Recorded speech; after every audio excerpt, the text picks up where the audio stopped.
prazer ter vocês aqui no podcast Diálogos da Educação, o podcast do CIDIUPS.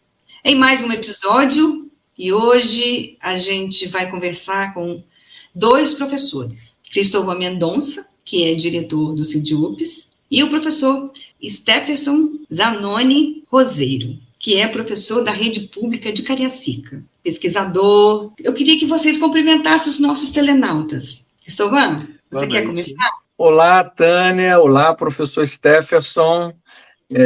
Olá, pessoal que está aí do outro lado, nos ouvindo, conversando, tendo a oportunidade de dialogar conosco. É sempre bacana vir para esse espaço aqui do podcast do CIDIUPS para a gente conversar, provocar, bater um papo e, às vezes, também ouvir através dos comentários, através do feedback que a gente tem. Boa noite, professor Stefferson. Boa noite, obrigado. Obrigado mais uma vez pelo convite a todos no CIDIUPS. É muito importante esse bate-papo. E olá a todos, porque recentemente a gente tem pensado muito nisso, né, do que quer dizer uma linguagem neutra, e que não sirva apenas aos que estão excluídos no gênero masculino e feminino, mas a todos como um todo. Obrigado por essa possibilidade. Infelizmente, estamos aqui representando uma parte, né, e que a gente precisaria de muito mais corpos, muito mais rostos para estar aqui, mas os espaços são sempre negociações. Agradeço por essa brecha que nos dão. Bom, o professor Stefferson é mestre e doutor em educação na área de currículo. E também ele participa de grupos de estudos e pesquisas em sexualidade e em formação de professores. Ô, professor, me explica uma coisa. Como é que é ser um pesquisador de currículo? O que significa isso? Essa é uma pergunta de 1 milhão, né? Essa é uma pergunta de 1 milhão.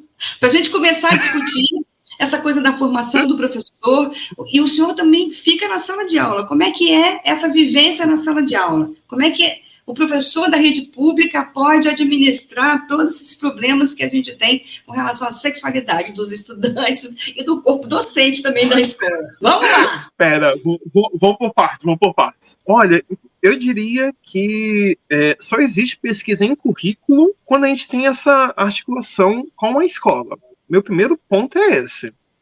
Sabe, eu não falo de currículo apenas como um documento basilar, inclusive eu tento não falar disso, apesar de muitas vezes a gente precisar lá recorrer a certas guerras, a certos confrontos com documentos oficiais, mas eu tento pensar o currículo como essa relação que a gente tem na escola, sabe? Isso que é mais minucioso, que não é apenas uma orientação, que não é apenas algo que vai me guiar, que vai dizer o que eu tenho que trabalhar ou algo nesse estilo. Muito pelo contrário. Eu acredito sempre numa perspectiva de que currículo é uma produção coletiva, e sendo uma produção coletiva, ela é feita com quem está na escola, com quem está na lida cotidiana da vida. Ponto. Agora, o que querem? E aí, é até interessante já pensar nisso com a escola, né? Porque se eu estou na escola, com quem eu negocio diariamente as minhas relações curriculares? Meus alunos, familiares, gestão, coordenadoras, pedagogas, todo mundo. Outros colegas de trabalho, aquelas parcerias que a gente sempre faz com os colegas. Vi isso aqui, o que você acha de a gente entrar nesse projeto, nessa ideia? Tô com a ideia disso aqui, tarará, e por aí vai. Para mim, essa lida com o currículo é falar disso. É falar de um jogo em que nas relações curriculares tudo vai sendo negociado, tudo vai mudando, tudo vai dando outros ares. E aí, já entrando também um pouco nas relações de sexualidade, pensar como que essas negociações são também negociações do corpo. São também negociações para produzir um corpo, um modo de estar na vida, um modo de estar na escola. Eu gostaria de começar contando um caso triste, sabe assim? Em um ano, no ensino fundamental, meu primeiro ano trabalhando no ensino fundamental, trabalhei na educação infantil e ensino fundamental. Atualmente estou também, além do ensino fundamental, lecionando na graduação, uma disciplina de corpo, gênero e sexualidade. Aconteceu um dia, numa sexta-feira, me recordo até disso, um aluno vem com um caderno de arte, e estava escrito viado, letras gigantescas. Ocupava toda a página do caderno. E ele assim, quase chorando, não sei o quê. Meu anjo. Me lembra na segunda porque na segunda a gente conversa com a turma, era a hora da saída. Era literalmente a hora da saída, sabe assim, aquele momento que a gente tá todo mundo saindo da sala pra ir pra saída, pra quadra, daquele momento que vai. Enfim, e aí ele me lembrou na segunda, eu conversei, peguei o caderno e falei assim, quem foi? Obviamente não foi ninguém, né? Quem vai levantar a mão e falar, foi eu, não sei o quê. Ninguém. Eu disse, não, tudo bem.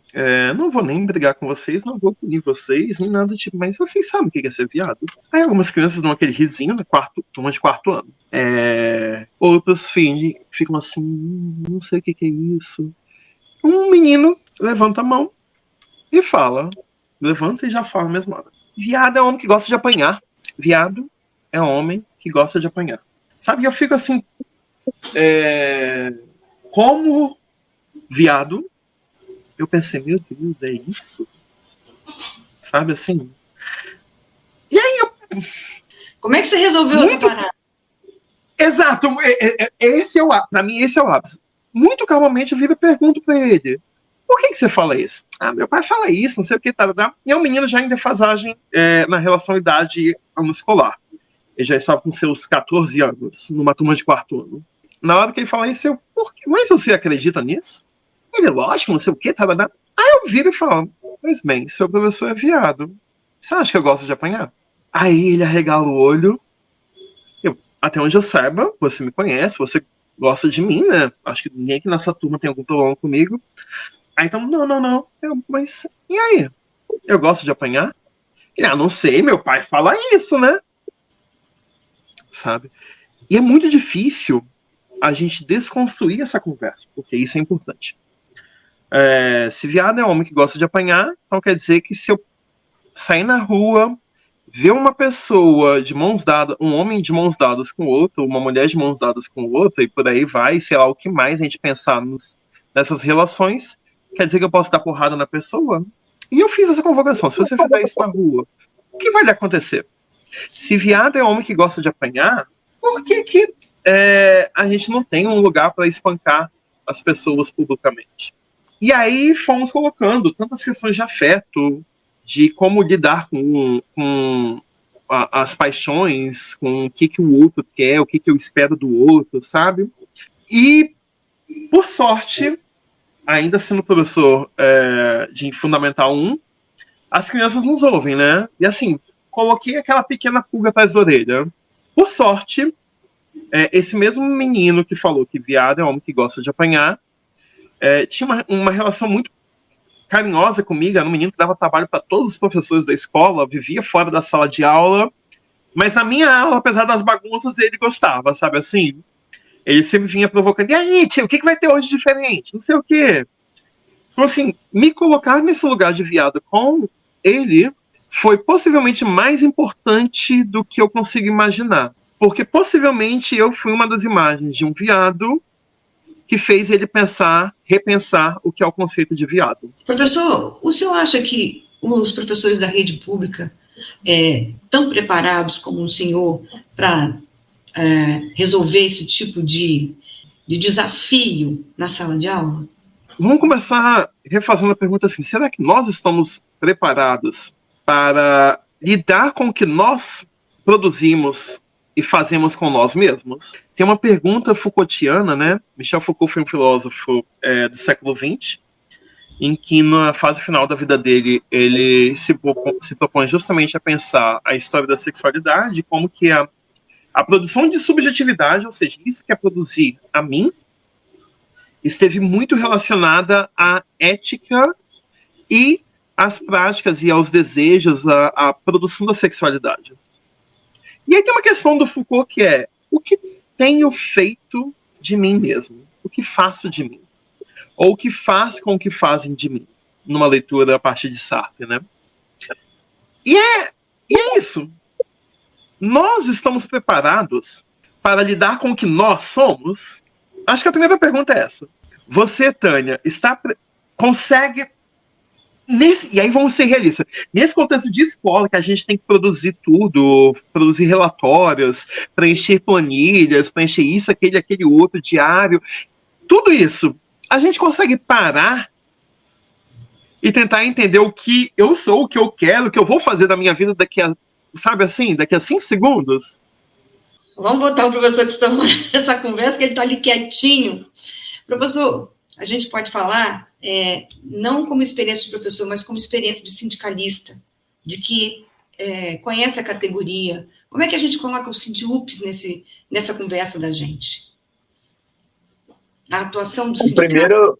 Primeiro eu estava quietinho aqui, me deliciando, né, nas palavras do professor, doutor Stephenson, que está aqui nos brindando, né, com as experiências e com o seu caminhar aí pedagógico, o seu caminhar acadêmico de pesquisa. É sempre bom a gente ouvir, escutar, conversar com aqueles que têm uma jornada nessa história da diversidade, porque são poucos, são poucas. Né? Que pensa, né, que cria conteúdo para isso. Acho muito interessante. E são poucas as pessoas que discutem essa pauta. Até porque, né, professor, tem muita gente que entende que é uma pauta desnecessária, mesmo a gente sabendo, pesquisas apontam isso, né, agora recentemente da ANTRA, já há algum tempo o Grupo Gay da Bahia aponta essas pesquisas, de a cada 32 horas, um desses corpos, que o professor colocou bem aqui, é assassinado. E é assassinado não é porque cometeu um crime, porque estava vendendo alguma coisa ilegal, porque estava num local... Não.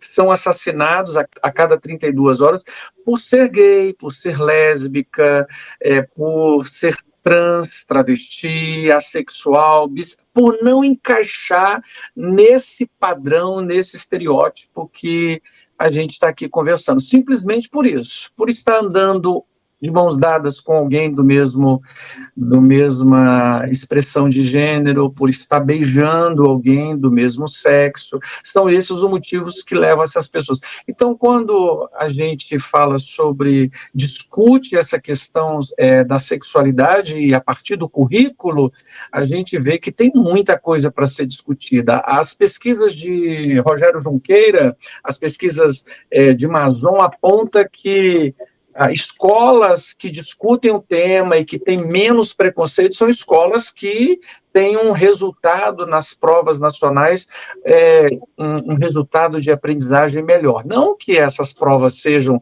para nós, tidas como objetos significativos para avaliar o conhecimento, mas elas apontam uma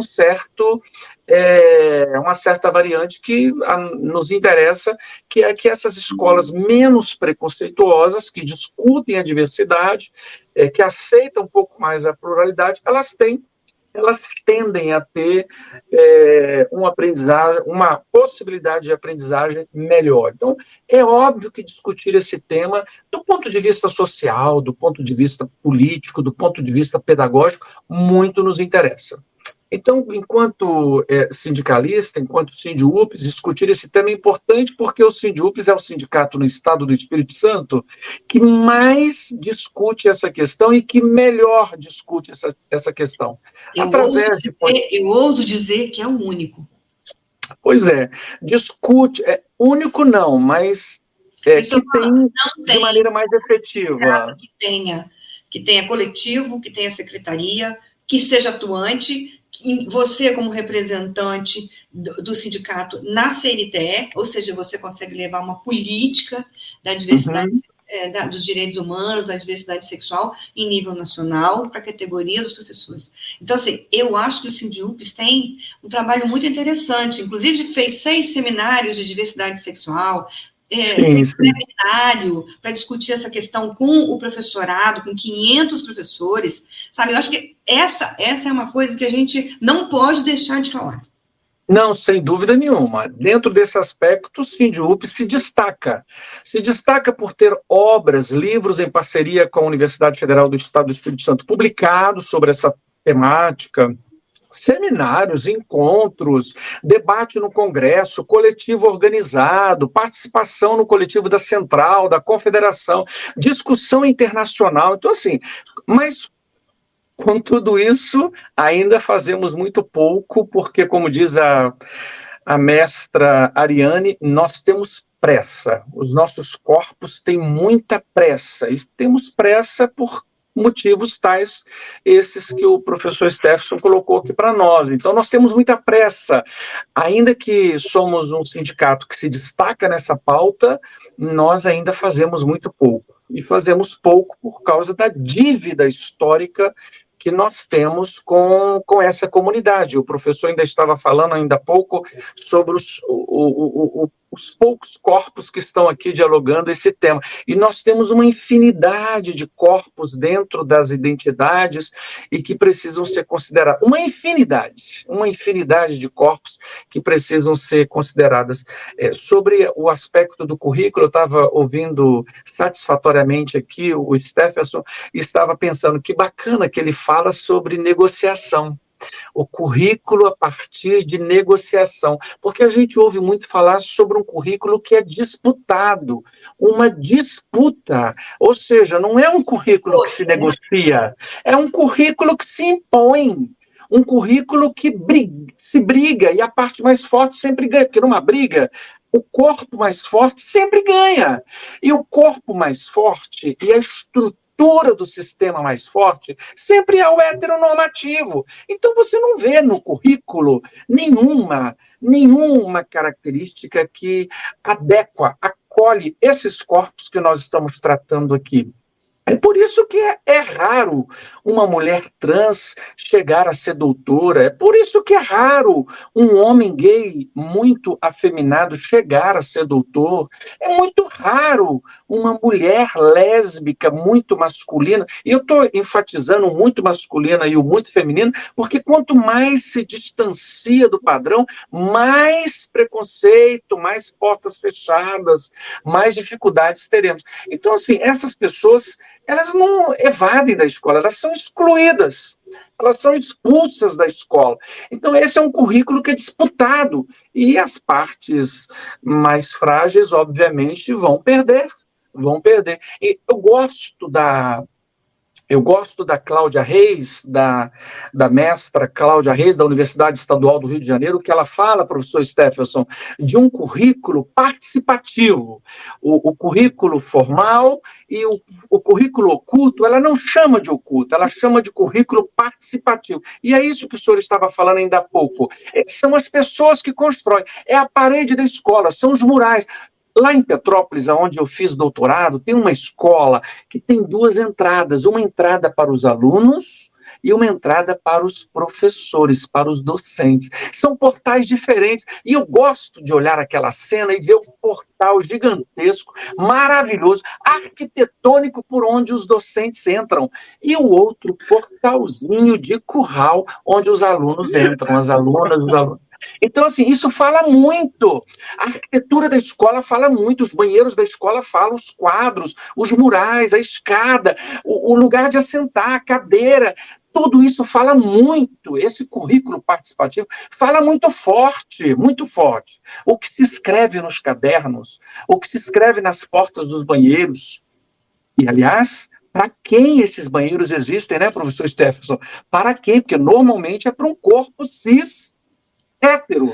Não se constrói banheiro pensando em mulheres trans, em homens trans, para as pessoas intersexuais, para as pessoas não binárias. Então, assim, não se constrói banheiro para elas, né? Ou não se constrói banheiros pensando nessa diversidade, nessa pluralidade. Então, nós do Sindiúps, conforme foi feita a sua pergunta, sempre pensamos muito nisso. O nosso auditório, Paulo Freire, tem 2 banheiros, e todos os 2 banheiros são banheiros inclusivos. Entra quem tiver necessidade de fazer alguma necessidade, não importa quem. São banheiros inclusivos. Então, dessa perspectiva, o Sindiúps tem ajudado muito, tem contribuído muito.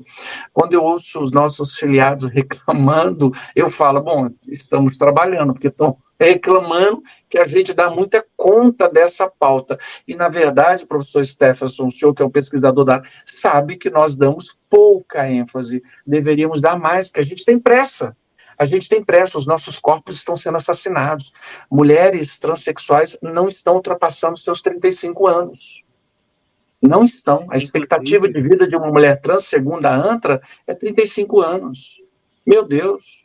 35 e ela não consegue nem emprego, né?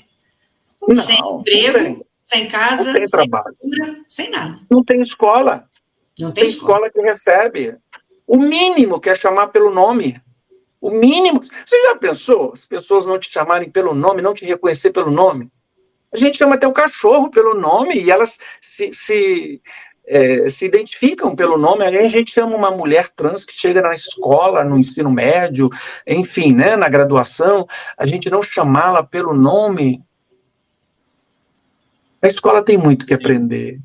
Os educadores têm muito que aprender. Eu estava ouvindo você perguntar, o professor Stephenson, o doutor Stephenson, sobre a questão dos professores, o que ele pensa, o que ele entende. As pesquisas da Débora Diniz, as pesquisas, enfim, diversas pesquisas apontam, não somos nós que estamos dizendo, são as pesquisas que apontam que os docentes não sabem tratar deste tema, não estão preparados nem pela formação inicial, nem pela formação continuada, muito menos pela formação continuada em serviço, não estão preparados para lidar com esse tema. O maior número de preconceitos na escola não vem pelos pares. A gente costuma dizer que a LGBTQIA+, fobia não é bullying, porque a gente acha que o bullying, né, professor, é muito pouco. A gente fala de LGBTQIA+, fobia na escola, exatamente porque ela é cometida, segundo as pesquisas, em maior parte, pelos superiores, pelo professor, pelo coordenador, pelo diretor de escola. Agora, em Cariacica, eu estava ouvindo, o professor disse que é da rede municipal de Cariacica, eu fiquei sabendo de um caso, Tânia, que me assustou. Um professor de 22 anos, aposentado na rede municipal de Cariacica por invalidez, porque ele é gay e a escola torturou. A diretora disse para ele o seguinte: aqui nessa escola, homem se comporta como homem, mulher se comporta como mulher. Gente, eu queria saber qual é o comportamento de um homem, qual é o comportamento de uma mulher. Eu queria saber, porque até hoje ninguém me ensinou, eu não consegui aprender. Vandinho Leite, mas quem da Assembleia Legislativa pode dizer para ela como é que é, porque é a mesma coisa que eles pensam, né? Então, a gente, nas instituições também, Cristóvão, não só na escola, a gente tem na política, a gente tem nas nossas instituições representantes que fazem uma pressão desgramada para que esse conceito permaneça e se alastre cada vez mais. É uma pressão muito grande, né? Mas olha só, eu queria falar dessa coisa do professor na sala de aula. Professor Stephenson, lembra que eu perguntei para o senhor, antes da gente entrar aqui, se o senhor podia definir o que é orientação sexual e identidade de gênero? Porque eu acho que o professor não sabe isso. Alguns. Não a maioria. Mas, assim, estou falando de uma formação que é básico. O que é identidade de gênero? O que é orientação sexual? Na educação tem uma teórica que é considerada a mãe de quem traz o campo da sexualidade e de gênero para a educação, Guacira Lopes Louro. Ela vai começar a fazer essa discussão na década de 80, no Brasil, né? Lógico, estou falando a contexto de Brasil. E Guacira tem uma questão que é muito crucial. Ela tem alguns livros sobre gênero e sexualidade na educação, mas assim, os títulos são muito parecidos uns e outros. Mas tem uma questão que é muito crucial quando ela começa a pensar do nascimento de gênero, do conceito de gênero, que é entender que, apesar de gênero, muitas vezes as relações de gênero terem uma intimidade ou poderem produzir um efeito nos corpos em termos de sexualidades, não quer dizer que um implique em outro automaticamente. E eu gosto de sempre dar um exemplo seguinte. Nem sempre aquele homem que fala requebrando, que quebra munheca, como falam no popular, que gosta de falar gesticulando, que faz isso, aquele outro, ou seja, o homem afeminado, não necessariamente o homem afeminado é gay. Esse é o básico. Entender esses traços de produção de gênero, ou seja, existe uma lógica que acredita-se que o homem é o que Cristóvão estava falando agora. E você também, né, Tânia? acredita-se que homem é isso. E aí, quanto mais se aproxima dessa noção idealista, genérica,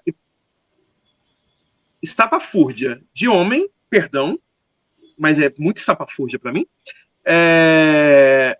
sendo esses traços masculinizados, o corpo que não chora, o corpo que não precisa se expressar, o corpo que mantém-se em neutralidade, tudo isso, quanto mais quantitativos esses traços, mais homem é. Quanto mais se afasta disso, menos homem é. Entender gênero, numa lógica muito enquadrada, é entender que existiria uma produção binária de gênero. Masculino, feminino. Ponto. Então, a identidade de gênero, de um modo bem geral, seria uma correspondência maior com determinados gêneros. O problema e aí é muito legal que muita gente fala assim, mas isso é uma questão recente, são essas modernidades, esse povo que inventou agora esses distúrbios de gênero, essas disforias de gênero, inventa um monte de palavra cada vez pior. Se a gente pega, por exemplo, o início do século XX, 1905, Estados Unidos, e infelizmente a gente tem muitos exemplos nos Estados Unidos porque é uma parte que tem uma produção de historiografia do corpo trans maior. Mas uma figura, aspas, muitas aspas para isso, por favor, respeitável, um homem, teve que passar por um processo médico e na relação médica descobriram que entre as pernas ele não possuía um pênis, mas uma vulva. E era um homem. E aí? Qual foi o choque da sociedade da época em dizer, não, mas nós respeitamos você em uma época que a mulher ainda era apenas da vida privada, né? Um corpo com vulva, para ele seria considerado um corpo mulher. Ponto. E aí, nisso, né, fala assim, mas nós respeitamos você está trabalhando como você ousa fazer isso. E o corpo fala, não estou só. Tem pelo menos outros 20 na mesma situação e vocês convivem com eles diariamente. Já conseguimos voltar pelo menos um século. Se a gente parar para pensar, o que era o corpo dos eunucos no Egito Antigo? Qual era o gênero que era produzido dessa produção do eunuco? Entende? Um corpo que não está nem na relação entre o gênero masculino e nem na relação entre o gênero feminino. O que nasce é um terceiro gênero, um desvio, um corpo não binário. Egito Antigo, a gente está falando de pelo menos 3.000 anos atrás. Mesmo que a gente tenha o fim do Império do Egito, já no início do século I, e o que vem antes. Entende? Então, assim, essa composição histórica precisa ser melhor contada. E aí eu vou voltar a uma das questões que foi colocada antes sobre como se nós estamos preparados. Eu acho que, em primeiro lugar, é isso. Nós temos que entender não só o que é uma identidade de gênero e o que é uma orientação sexual, já vou voltar a isso, mas principalmente entender que esse movimento não é de agora.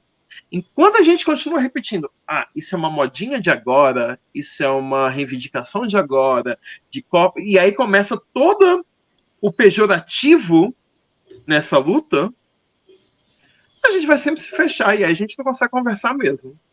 Entende? E aí, vou até dizer mais, Cristóvão, você contou de um caso terrível de um professor aposentado por invalidez, por uma tortura, e infelizmente eu conheço um caso também de um professor que era um viado declarado em uma escola que ele não conseguiu permanecer mais de 2 semanas. Uma escola foi colocada à disposição na rede,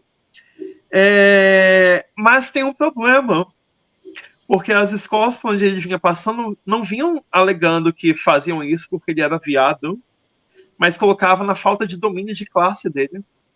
Entende? Relacionavam um corpo afeminado a uma falta de domínio de classe, porque domínio de tudo, porque a capacidade dele. Isso, entende? Eu não vou justificar que você não é capaz por você ser viado. Não, jamais, nunca. Por você ser lésbica, que isso? Por você ser um corpo trans? Não. Podemos. Mas nós diminuímos os outros saberes. Diminuímos a potência desse corpo. Uma vez, na educação infantil, eu fiz um trabalho sobre vestimenta. E a minha proposta era que a gente, em dado momento, falasse como que vestimenta é uma produção histórica, como que as mulheres, em dado momento, precisam lutar para poder usar calças e por aí vai, que tenhamos hoje o movimento dos homens tentando usar saia. Falei isso, as crianças ficaram maravilhadas, não sei o quê. E eu falei, então, gente, eu vou vir de saia na sexta-feira. Era uma terça, quarta-feira, não sei, alguma coisa nesse estilo. Eu vi de saia na sexta. Eu saí da escola, dava aula à tarde. Eu saí da escola, 6h30. Cheguei em casa, 8 horas da noite. Às 8h15, a minha diretora me liga. Stefferson, não faça isso. Não faça isso porque você vai comprar uma briga muito grande com os familiares da sua turma. Não faça isso porque você está começando sua carreira agora. E aí foi listando um monte de coisa. E, infelizmente, amedrontado fiquei. E não usei a saia naquele dia. Não consegui cumprir um acordo com minha turma. Entende? Se começávamos falando que currículos são negociações, e eu entendo muito bem quando Tomás Tadeu vai falar da disputa, entendo muito bem quando o Junqueira vai colocar 1 zilhão de questões sobre os corpos e as suas relações com sexualidade. São sempre uma disputa na escola, só que para mim tem uma questão da negociação, porque se eu só tomo a disputa e se eu só tomo que eu sou a parte mais fraca, eu não consigo fazer nada. Eu não me aceito como a parte mais fraca. Essa é a minha questão. Eu não me aceito como a parte mais fraca. Eu sou uma das partes que está nisso e eu vou brigar por ela. Por isso, para mim, tem que ser uma negociação. Desculpa, gente, às vezes eu divago. E aí, voltando para orientação sexual e identidade de gênero, deu uma discussão muito rasa sobre identidade de gênero. Vou dizer, não acredito nem por um segundo que gênero só seja resumido a masculino e feminino. Mas a natureza fez assim. Não. Só não. Vamos lá, abre o Google. Procura quantas espécies de animais não binários existem no mundo. Quantas espécies transitam entre gêneros. Inclusive, chegamos ao ponto atual de conseguir perceber que algumas espécies de animais, alguns sapos, estão sofrendo alterações químicas e que essas alterações químicas, por causa de agrotóxicos, têm produzido uma mudança de gênero neles. Então, assim, o que é falar isso? O que é falar, por exemplo, do peixe palhaço que consegue transitar entre gênero? O que é falar gênero não é resumido apenas entre masculino e feminino. Nós criamos uma ilusão, um mito de que há o homem e a mulher e nada entre isso. Mas há uma vastidão de corpos no entre. Há uma vastidão de possibilidades. Atualmente nós temos brigado minimamente pelo o não binário e o corpo trans. Mas pode ser que daqui a 10 anos a gente consiga elencar outras tantas coisas. Sabe? O corpo intersex existe. Ganhou milhões de nomes ao longo dos séculos. Foucault faz uma leitura de um corpo intersex, Hercule Barbin, que, assim, até hoje não é um nome mencionado. Nós ainda não sabemos lidar com isso. Mas o que nós precisamos saber é que não necessariamente as minhas relações de gênero vão produzir relações com corpo, desejo e produção de sexualidade alinhados. É possível um corpo com vulva extremamente masculinizado não ter nenhum desejo sexual por outras mulheres, por outros corpos com vulva. E aí nós entramos no campo da orientação sexual. Porque as orientações sexuais, a gente pode sair listando aqui infinitas vezes. Infinitas coisas. Eu simplesmente diria que a questão de orientação sexual está ligada com as práticas ou não práticas de nossos corpos em uma relação para além do convívio social imediato, da amizade. Entende? Por que falar práticas ou não práticas? Porque por muito tempo a letra A da LGBTQIA+, esteve omissa, corpo assexuado. E o corpo assexuado também está ali no meio, também tem que ser pensado. Então, assim, por muito tempo a gente fala assim, são nossas práticas sexuais. Ou não. Orientação sexual tem a ver com como eu estabeleço minhas práticas sexuais ou não. Ou não. Não um acaso, Gésio Zamboni tem uma tese maravilhosa, esqueci o nome da tese agora, Educação Bicha, se não me engano, uma arqueologia da diversidade sexual, e Gésio, em dado momento, vai nos colocar o seguinte: o corpo gay e o corpo viado, o corpo bicha, se diferem muito, porque o corpo gay está dentro da norma, da heteronorma. O corpo gay atual é o macho padrãozinho, é o no sigilo. Quando você abre os aplicativos, estão lá, é o no sigilo, na encolha. É o que não quer colocar seu rosto nas mídias. É aquele que mantém suas relações sexuais com outros pares, geralmente de mesmo gênero, mas sempre escondido. É aquele que publicamente é o hétero top, é o masculino, é o masculinizado, é o certinho, que vai esconder de todo mundo. É o bombado, famoso não assumido, que não sai. Como? E bombado. Preferencialmente bombado. Né? Mas são esses corpos que tentam viver a heteronorma, ainda que não pratiquem a heterossexualidade compulsória. Ou que também podem praticar. Entende? E aí é muito preocupante para mim, principalmente, que a gente continue colocando apenas o gay nessa luta. E nós temos uma palavra em português que é maravilhosa, viado. Sabe? Que, inclusive, e é uma coisa que eu gosto muito de ver, como que adolescente eu uso. E as nossas crianças usam o tempo inteiro. Nossos alunos usam o tempo inteiro. Ô, viado, não sei o quê. Olha que potência. Na nossa época, ser chamado de viado era sempre escárnio. Atualmente, o viado é o popular entre muitos alunos. É como eles se chamam. Ô, viado, não sei o que, sei lá. E não é tão negativo. A televisão tem ajudado a isso. Não sei se você conhece um programa chamado... Como é que é? Vai Quem Cola. Vai Quem Cola. Tem um personagem que fica o tempo todo dizendo viado. Olha, com respeito à TV, a TV é um espaço interessante para análise. E às vezes ela faz essa desconstrução que a gente acompanha em alguns quadros, em algumas cenas, mas ela também coloca esses corpos de maneira muito cômica.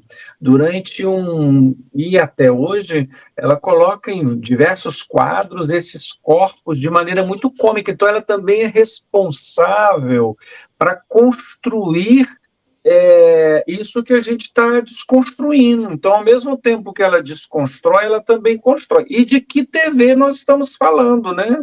Porque para aqueles que estudam as mídias, as emissoras de TV, vai encontrar recortes muito diferentes entre a Record e a Globo, entre o SBT, enfim, as emissoras também têm uma dinâmica diferente quando se fala dos corpos, né? Eu me recordo do São concessões públicas, né, Cristóvão? Oi? E são concessões públicas. Exatamente, são concessões públicas, mas, como dizem por aí, é o quarto poder, né? Mas eu estou de acordo que elas também têm, elas né? Não todas estão inclusas, em algumas ajudam um pouco mais, outras ajudam muito menos, mas elas também estão tendo um papel importante na apresentação desses novos corpos que circulam por todos os lugares e também na perspectiva de valorização desses corpos quando nós temos apresentadores, âncoras de jornais, atores e atrizes que são homens, mulheres, gays, lésbicas, transexuais, enfim, isso também contribui para que as pessoas se veem, né? Se veem naqueles artistas. Pois é, inclusive no futebol, né? No esporte, né? Inclusive no futebol. E o futebol tem, nesses últimos anos, Tânia, mostrado para a gente algo muito interessante. É isso que estávamos ouvindo ainda há pouco pelo professor. Corpos extremamente esportistas, musculosos, homens cis, e que se aparentam heterossexuais, que é o caso de jogadores, se apresentando como homens gays. Isso tem feito um rebuliço na cabeça dessas pessoas, e esse rebuliço é bacana, é bom, é muito bacana, porque essa discussão entre homem e mulher, e eu não gostaria que a gente entendesse homem e mulher como extremos, porque eu acho que entre homem e mulher existe uma infinidade de gêneros, assim como também antes e depois deles. Eles não estão nas pontas. Essa diversidade, ela é gigante, e a gente fala, conforme foi colocado aqui, numa diversidade de possibilidades, não binários, gêneros fluidos, enfim. Eu outro dia escutei uma palestra e que didaticamente me fez compreender esse processo que a gente já compreende em outras esferas. Por exemplo, na esfera da matemática, entre o 1 e o 2, a gente sabe que existe uma infinidade de números. E antes do 1 também, e depois do 2 também. É uma infinidade de números. Entre o preto e o branco, existe uma infinidade de cores. E antes do preto também, e depois do branco também. Entre o dia e a noite, não é só dia e noite, existe o pôr do sol, o nascer do sol. Existe uma infinidade de momentos. Existe Alexa hoje. Pergunte para a Alexa o que é viado. Eu não vou falar, eu quero que vocês perguntem, ou então que os nossos telenautas aí perguntem para a Alexa o que é viado. Outro dia eu inventei de falar para ela que ela era muito inteligente, sabe o que ela me respondeu? Você fala isso para todo mundo. Mas a inteligência artificial é importante que a gente entenda que ela é produzida pelo ser humano, né? A inteligência artificial é produzida. Eu fico me perguntando, professor, que, por exemplo, os meus sobrinhos ficam o tempo todo perguntando coisa para ela. Eu sei que a sociedade não tem Alexa em todas as casas, mas a Alexa hoje é presente em muitos lares. E eu fico me perguntando o que é que isso vai dar, porque Alexa é inteligência artificial, como o Cristóvão falou, mas ela tem uma influência nas crianças. Ela exerce uma influência nas crianças. Tudo tem influência. Você estava falando no início lá conosco sobre o papel da escola, aí você entrou na questão da família. Tem 3 entidades que eu julgo que é muito significativa na reprodução, na produção. Escola, família e igreja. Essas 3 entidades, elas têm um papel educacional de formação gigante. Porém, tem uma pesquisadora cubana, numa especialização que eu estava fazendo, essa professora dizia o seguinte: desses 3, a escola é mais importante, porque a criança chega em casa e diz o seguinte, corrige o pai e a mãe. Não, mamãe, minha professora disse que é assim. A autoridade do pai e da mãe vai até uma certa idade. Quando ele chega na escola, a autoridade da escola, que é a autoridade científica, a autoridade acadêmica, sobrepõe a família, sobrepõe a igreja. Então, o que eles aprendem na escola é muito importante para desconstruir o que a família implantou e desconstruir o que a igreja implantou.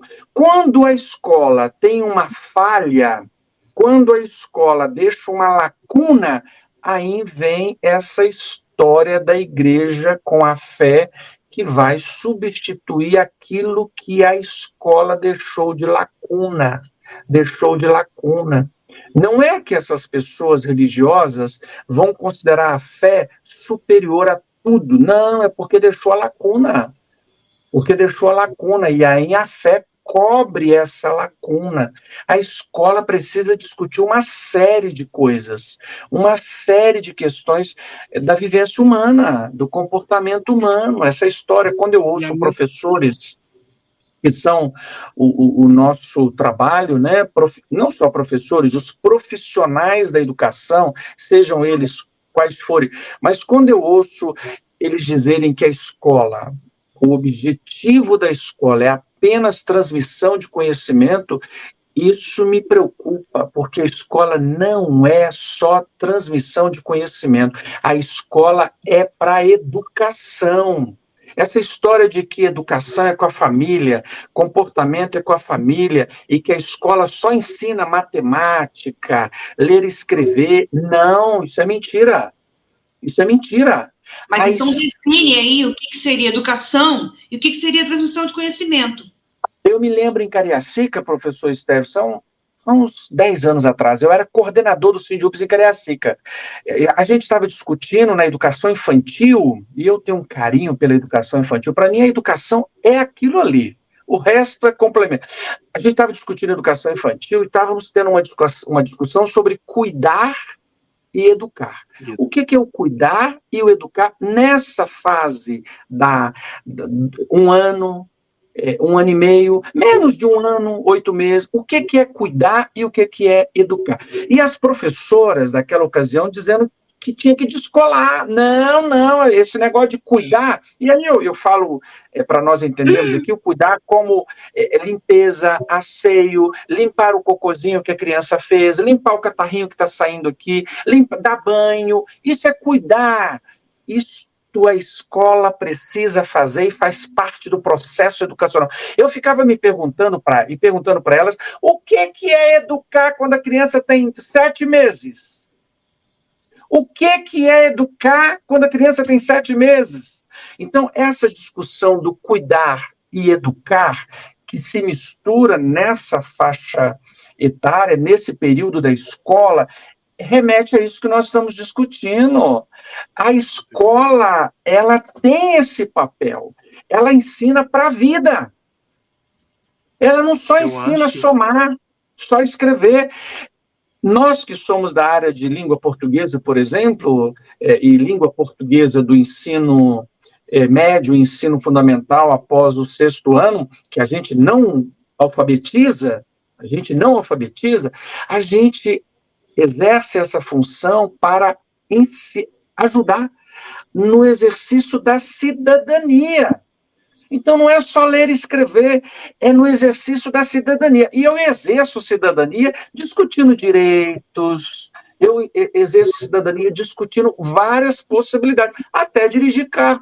Eu estava escutando, me permitam fazer essa observação, ontem eu estava escutando uma palestra sobre a educação. Deixa eu me lembrar o país, daqui a pouco eu vou lembrar o país. Na Coreia.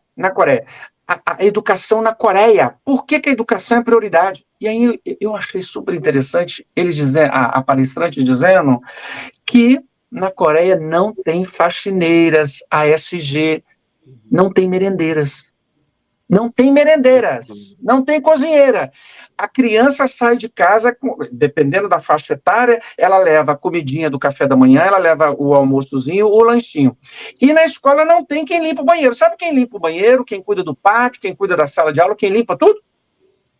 As alunas, os alunos, os alunos.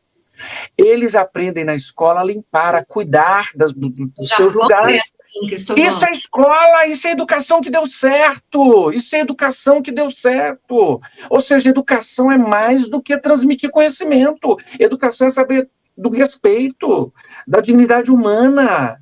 É por isso que hoje a gente tem tanto aluno batendo em professor, porque a escola está, para alguns, restrita a esse espaço de transmitir conhecimento. Não. A visão que tem na sociedade, Cristóvão. Essa estratégia está errado, né? Entendeu?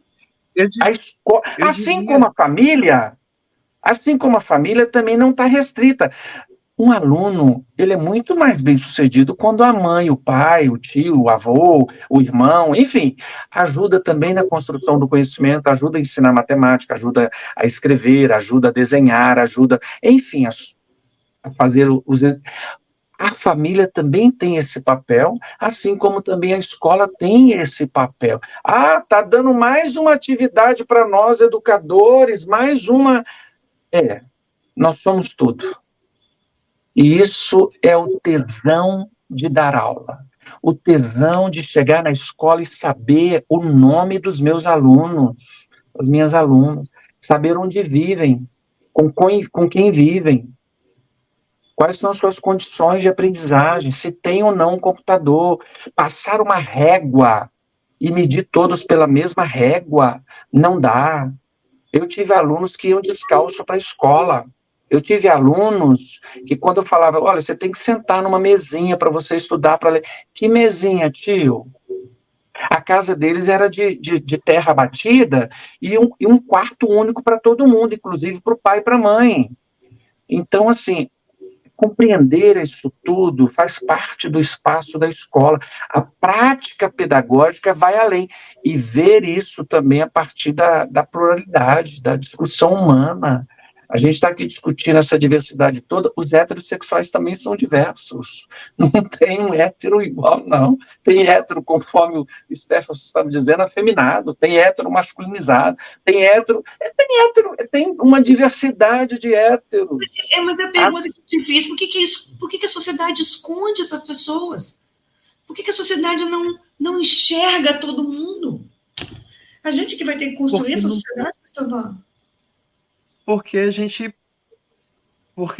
quem conta héteros, vamos colocar assim, sabe, tem Paul Preciado, é um corpo trans maravilhoso, um filósofo fantástico. Que desconstrói tudo que é natural que a gente conhece. Eu vou até fazer propaganda do livro dele. Eu amo Preciado. Né? Ele tem um livro chamado Eu Sou o Monstro que Vos Fala, e é um relatório para a Academia de Psicanalistas. E tem um ponto que o Paul vai colocar mais ou menos assim: esse sujeito universal que vocês pensam que construíram, ele também tem uma identidade. O corpo hétero, o corpo cis, o corpo branco, o corpo isso, tudo isso que a gente toma como sujeito universal, ele não tem identidade, porque vocês roubam a identidade deles, mas na verdade eles também têm uma história, só não é contada.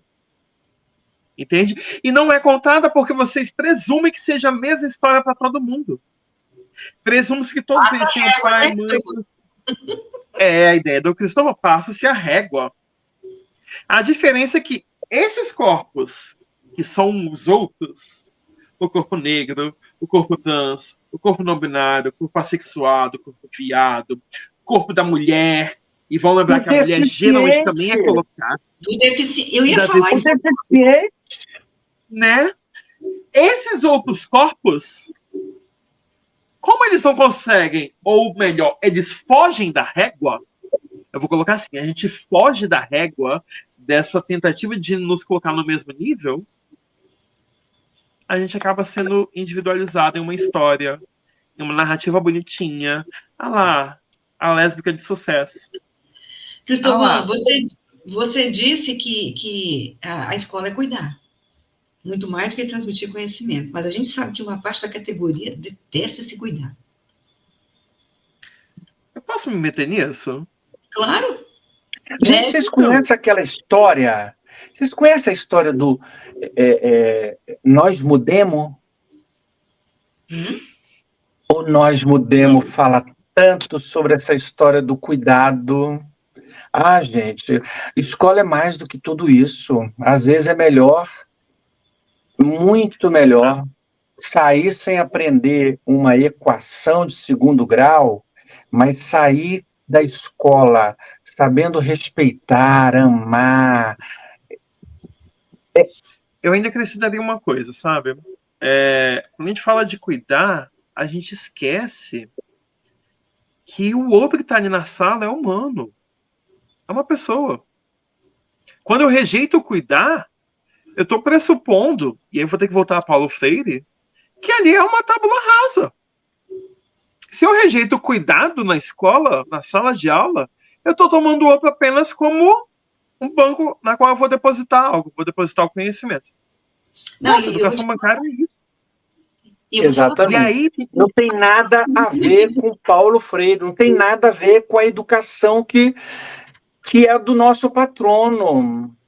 Olha, eu não sei se vocês lembram da história do Oliver de Jesus, menino de 12 anos que cometeu suicídio na rede municipal de Vitória, saindo da escola no turno vespertino. Eu visitei essa escola, conversei com os professores, com as professoras dessa escola.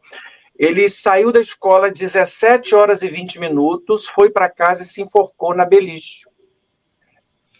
A escola falhou na sua função de proteger.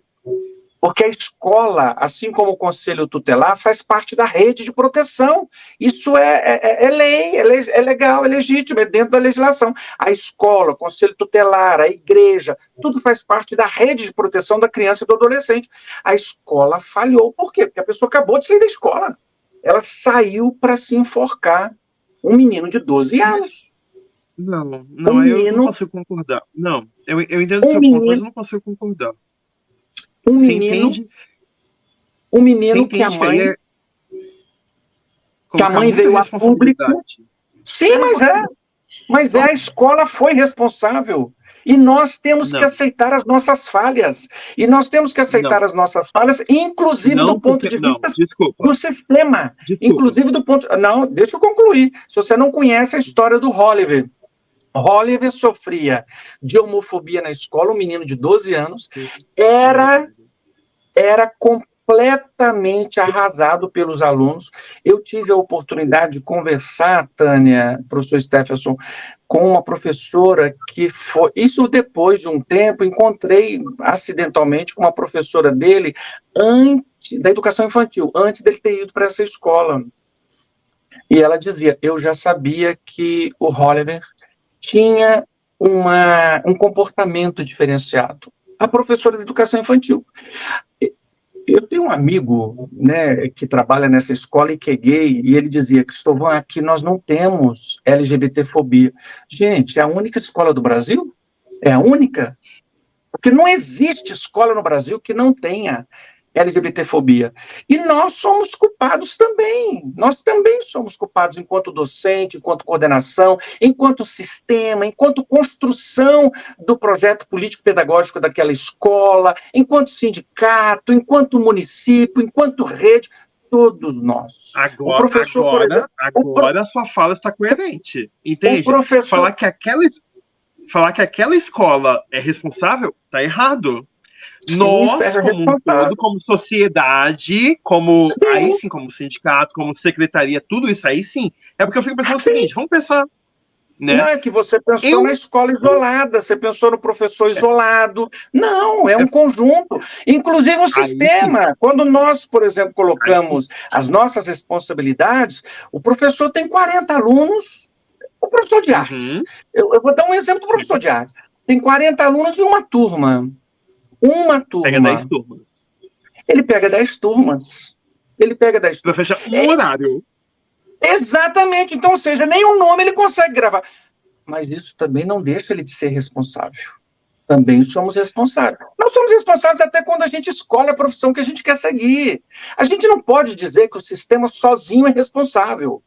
Todos nós temos responsabilidade. E por isso nós estamos aqui hoje. Organizamos o nosso horário para estar aqui, porque a gente quer desconstruir isso. A gente, enquanto sindicato, luta para que a gente tenha menos turmas, para que a gente tenha mais cargo. A luta, por exemplo, professor, de 1/3 de planejamento, para os docentes é luta sindical, não é luta de ninguém. De nenhuma entidade, é luta sindical. O professor ter 1/3 de planejamento é luta sindical. Ou seja, a nossa luta todos os dias é para que a gente tenha menos turmas, mais horário de planejamento, mais formação continuada. Parece que hoje essa conquista está sendo, como é que fala? Está sendo suprimida pela quantidade de formulário que tem que preencher, pela burocracia que a escola estabelece para que o professor não tenha nem tempo de fazer esse 1/3 de planejamento. Agora, é importante que dentro desse debate, de 1000 coisas que temos que fazer, mesmo dentro desse debate, que a gente não se exime da nossa responsabilidade. Porque senão todos os assassinatos que vão ter na escola, porque a escola assassina, nós estamos isentos. Não. E aí eu me recordo, e com isso eu concluo para o senhor falar, professor. Eu me recordo de que em várias formações continuadas eu dizia para os meus professores o seguinte: um caso de LGBTfobia dentro da sala, você está lá escrevendo no quadro, o aluno gritou lá, viadinho, é ali que você tem que parar. Ali você tem que parar e você tem que desconstruir aquilo. Então, assim, é nossa responsabilidade? Também é nossa responsabilidade. Óbvio que é. Óbvio que é. As transexuais que estão na passarela lá de Jardim Camburi, não por opção, mas por falta de opção, é nossa responsabilidade. Claro que é. Eu sou professor, eu sou da educação. O que eu tenho feito para tornar esse currículo mais atrativo, mais acolhedor, a escola pública mais... Claro que eu tenho responsabilidade. Eu sou homem branco privilegiado. Eu tenho que aceitar as minhas responsabilidades enquanto professor, enquanto sindicato, enquanto gestor, enquanto confederação. Nós temos que ter essa noção da nossa responsabilidade, até para que a gente possa desconstruir. Até para que a gente possa saber onde eu posso inferir, onde eu posso disputar, negociar. E aí, professor, o senhor fala isso? Só um pouquinho, professor. Ele fala isso com relação à educação. E quando vocês estão falando, eu fico pensando na minha profissão, nos meus colegas jornalistas. É uma vergonha. Eu sinto uma vergonha. Vocês não têm noção da vergonha que eu sinto. Ai, Tânia. Não tem nenhuma noção como é que é a área. Mas assim, o Cristóvão vai falando na questão do professor, o que acontece na sala de aula, e eu sei o que eles fazem nos veículos de comunicação de massa. Ou seja, o professor pode ser responsável por 40 alunos. Mas eu tenho Tânia, quando aquela diretora disse para aquele professor de 22 anos, gente. Quer dizer, quando ela disse, ele devia ter uns 20, né, professor Stefferson, porque aposentou por invalidez. Quando ela disse para ele, aqui nessa escola, homem tem comportamento de homem, mulher tem comportamento de mulher, quais foram os professores e professoras que foram lá intervir? Quais foram os alunas que foram lá intervir? Quantos pedagogos, coordenadores? Então, a responsabilidade é muito grande. Todas as vezes que Oliver foi chamado de viadinho, que ele sofreu na escola, quantos fizeram? E eu não estou dizendo quantos fizeram do ponto de vista isolado. Eu estou dizendo do ponto de vista coletivo, porque às vezes nem sequer viram, mas nem sequer viram ou ouviram, porque quantos coordenadores tem na escola? Quantos diretores tem na escola para olhar isso? Quantos monitores? Enfim, é esse conjunto que a gente estava ainda discutindo sobre o modelo da Coreia de escola, porque hoje a gente tem escola que só Deus na causa, né, gente? Nem janela tem. Nem janela. Eu acho, Cristóvão, que você toca num ponto crucial. Se nós nos entendemos, enquanto professores, enquanto trabalhadores da educação, apenas nessa posição de quem tem que seguir o currículo, as LGBTQ-fobias vão continuar existindo. Porque não existe no currículo um espaço para se pensar isso. No currículo oficial. Esse currículo que a gente vai chamar de BNCC, de não sei o que, por aí vai. Entende? Acho que é por isso que, para mim, tudo isso tem que ser uma discussão curricular. Nós temos que nos entender como praticantes, como pensadores e como produtores de currículo desde o início. Quando eu entro na escola, eu não preciso ser professor. Quando eu entro na escola, eu estou produzindo currículo. Nós, professores e professoras, temos um lugar privilegiado nessa relação com o currículo. Concordo? Mas justamente todos que estão ali produzem uma relação curricular. E se eu me entendo como um ser ativo na produção curricular, eu não, como você falou, no momento que eu ouço o viadinho, que eu ouço, ih, olha sapatão, ó, nossa, ai, pelo amor de Deus, essa pessoa já tá se tornando não sei o quê, daqui a pouco tá lá na rua, ó. Pronto, os corpos trans, os corpos travestis, os corpos não sei o quê. No momento que eu ouço um negócio desses, não só eu tenho que parar, eu tenho que produzir algo com isso. E algo que vai em outra direção. Que tem que desconstruir. E aí, temos que desconstruir. E aí, Tânia, eu vou voltar na sua pergunta. Nós estamos preparados para isso? Nós estamos preparados para me afetar com o outro? E às vezes nem é só na sala, né? Às vezes na sala do professor também. Aquele viadinho, aquela menina. Né? Como professor, passei por isso algumas vezes. E não só como professor, com familiares também. Né?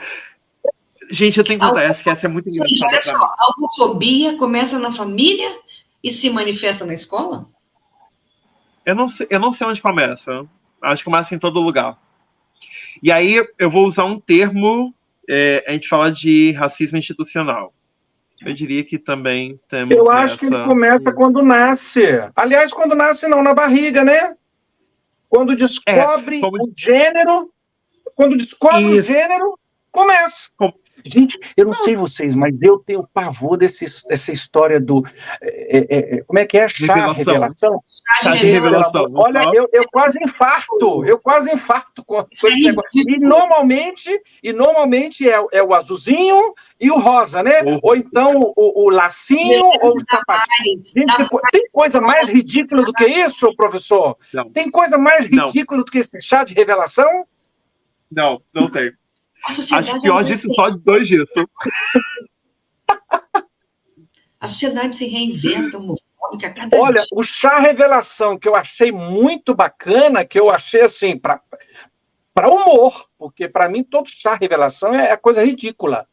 O que eu achei interessante foi a mãe fazendo lá o chá revelação, normalmente é a mãe, porque é ela que faz o exame, descobre e aí vai apresentar para o pai. E quando foi apresentar para o pai ficou com a cara feia e revelou para ela que ele era estéril. Esse foi um chá revelação. Esse foi um chá revelação. Que ele é histérico, né? Então, assim, esse é um chá revelação, porque, gente, pelo amor de Deus, como esse chá revelação, ele é o fim da picada.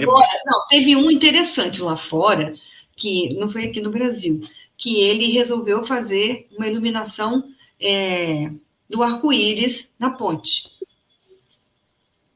Aí não teve chá revelação, teve a revelação era o que queria ser, entendeu? Ele podia ser azul, branco, cor de rosa, preto, não interessava qual era o gênero, entendeu? Foi muito interessante. Eu gostei desse chá de revelação. E essa coisa vem de longe, né, gente? É como o professor Stefferson estava fazendo aí sobre o histórico dos gêneros, da sexualidade. Essa coisa da revelação vem de longe, porque o bebê que nasce menina e o bebê que nasce menino tinha todo era lucro, era dinheiro. Os reis meninos para poder continuar a sua linhagem. Mulheres não eram...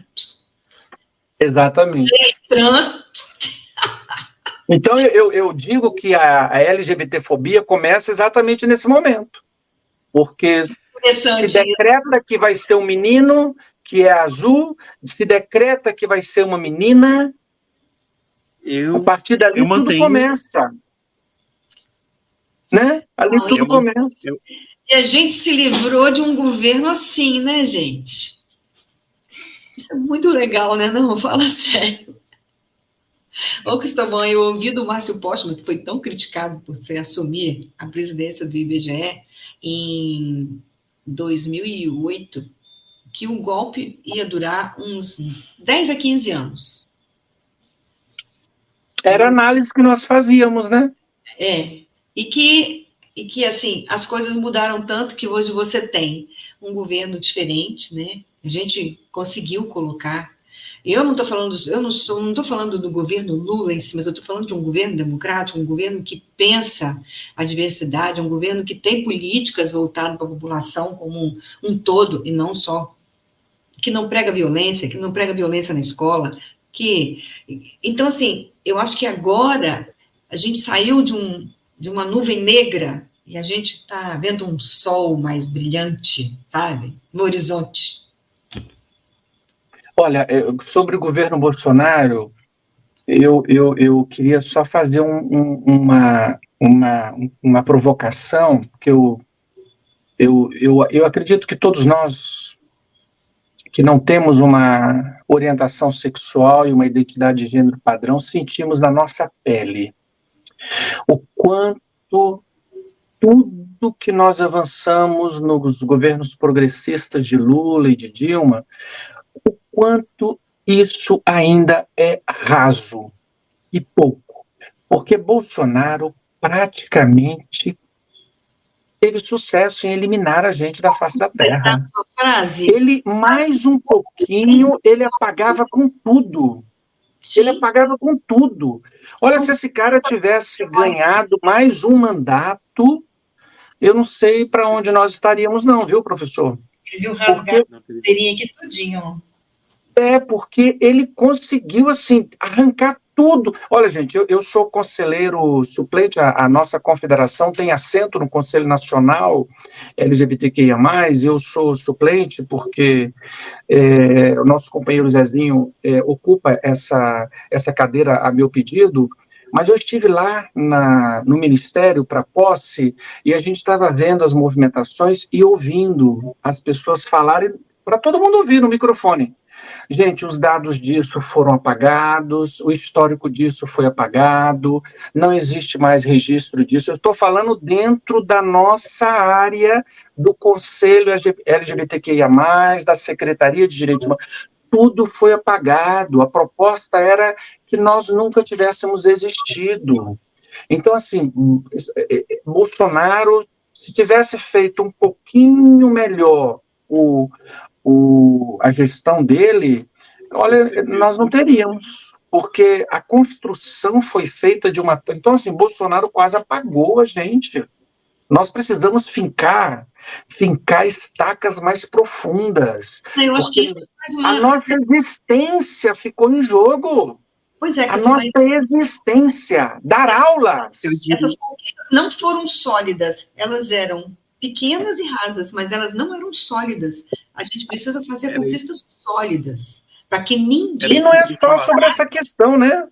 Não é só sobre essa questão. Parece que o ódio do ser humano teve, como é que eu diria, apoio, acolhimento. O negro, quilombolas, as mulheres, nós da comunidade LGBTQIA+, as mulheres deficientes, meu Deus, destruiu. E convenhamos, nós ainda tínhamos uma figura, né, possivelmente a figura mais icônica no governo dele, Damares Alves, sendo uma mulher fazendo um trabalho que era de total destruição. O que foi? Desculpa, o que é aquela figura? O que é aquela figura? É uma política que se resume a princesinhas rosas e príncipes azuis. Num país onde mulheres carregam saco de cimento, constroem paredes, lixam, dirigem caminhões, mulheres que sustentam famílias, saem de manhã e voltam à noite para cuidar dos seus bebês, mulheres que são chefes de famílias, ouvindo essa história de princesinhas. Olha só, meus queridos, nossa conversa está muito legal, eu estou adorando, né? Mas eu acho que a gente precisa terminar, temos 1h20 de conversa. e eu queria, assim, agradecer muito a presença de vocês dois para a gente discutir esses assuntos, mas com uma visão ampla, discutindo política, discutindo o interior da sala de aula, a família. Eu acho que isso tudo é muito importante e eu queria agradecer a presença de você também, que está nos acompanhando aqui pela internet, e dizer que esse podcast vai estar disponível nos canais, nos tocadores de podcast, né? Você pode ouvir no Amazon, no Google Podcast, no Spotify, no Deezer, e a gente está nessas plataformas todas, mas também você pode ver a gente no YouTube, né, Cristóvão? E pode se comunicar com a gente pelo site do SINDIUPS, que esse podcast Diálogos da Educação é uma produção do SINDIUPS, e eu queria muito agradecer vocês dois. Obrigado. Eu também agradeço muito. Se despedissem dos nossos telenautas. Desculpa interromper vocês, mas... Eu estou feliz por ter participado e agora, nesse momento, junto com o professor Stephenson, que é mais um para somar. Não estamos sós, né? Não me sinto mais só, temos mais um para contribuir, para assessorar as políticas sindicais dentro dessas pautas, né? É da minha rede de Cariacica, a rede que eu amo, e que aqui a gente ainda tem muita coisa para avançar, né, professor? Muita coisa para avançar ainda, muita coisa. Obrigado, Tânia, você que acompanha o SINDIUPS desde o primeiro seminário que a gente discutia essas políticas, fizemos 6. Desde o terceiro. Isso, você acompanhou muita coisa e construiu arte, dialogando com o texto imagético e com toda a construção da programação. Então, você já é uma jornalista que tem trabalhado com a gente essas temáticas, não só essas, né? O SINDIUPS discute uma questão grande sobre a diversidade. Agora nós estamos, professor Stephenson, e eu estou muito animado com isso, discutindo as questões indígenas, descobrindo os educadores e as educadoras. Exato, lá em Aracruz, fazendo um trabalho. Quilombolas, a gente tem avançado muito, estamos trabalhando com alguns quilombos, então, assim, o sindicato tem dado muito orgulho sobre essas pautas que alguns chamam de identitárias, e a gente chama dessa coisa viva, essa coisa que deixa a gente aceso, essa diversidade, essa coisa bacana que é olhar para o ser humano e ver quantas cores, quantas belezas, quantas diferenças. Então, é um prazer estar aqui com você, com o professor Stephenson, nessa luta nossa, que é todo dia e toda hora. E aí, professor? Eu também agradeço muito, de verdade. Obrigado, Tânia, por esse momento, por esse bate-papo, que realmente acabou se tornando isso. Por mim, a gente ficava aqui por mais um bom tempo. E obrigado, Cristóvão, assim, de verdade. Um bate-papo excelente. Acho que a gente tem muito ainda para falar de educação ao longo da vida inteira, sabe? E para mim é isso. É sempre ver que a educação é uma conversa em aberta. Se a gente entender que a educação é uma conversa em aberta, pronto, eu fico satisfeito. Tá? Vocês vão me permitir agora fazer um comercial. Você que nos assistiu, que é professor da rede pública do Espírito Santo, sindicalize-se. Muito importante você fazer parte deste sindicato. Um sindicato que luta, um sindicato que não deixa nada passar. Eu conheço muitos sindicatos, gente, já trabalhei em vários, e eu tenho muito orgulho de fazer esses trabalhos que eu faço junto com o SINDIUPS, porque eu sei da atuação, do compromisso, e um sindicato forte é um sindicato que pode fazer muito mais pela categoria. Então, venha para o SINDIUPS. Outra coisa que eu queria falar, que eu queria avisar é o seguinte: na semana que vem, a gente tem um encontro muito importante, que é o encontro de aposentados. Então, nos dias 4, 5 e 6, segunda, terça e quarta, nós estaremos nos reunindo em Guarapari, recebendo cerca de 3.500 até 4.000 aposentados para um encontro que é muito divertido, que é muito instrutivo, que vai receber uma personagem muito importante, que é a Elisa Lucina, nossa poeta capixaba, atriz, e que vai fazer uma palestra de abertura muito legal para todo mundo. Então, o SINDIUPS já fez os pré-encontros, já reuniu todo mundo, está tudo quase pronto, né, Cristóvão? para o aposentado. Então, estamos animadíssimos e contando as horas, porque o encontro de aposentados é fantástico. Tem de tudo, né? Esses aposentados nos ensinam cada coisa que é admirável. E lá também tem essas diversidades todas que a gente estava discutindo aqui. O ser humano, né? E esses aposentados são incríveis com as suas histórias, com as suas trajetórias, com as suas vivências. Então, é algo que renova a nossa vida. Pois é, então, e lá também estaremos nós fazendo os podcasts para todo mundo saber o que esse encontro produziu. Então, assim, eu agradeço muito a vocês novamente, você que nos acompanhou, muito obrigado, seja bem-vindo na próxima vez, e este episódio termina aqui, mas nós teremos outros. Até lá, então!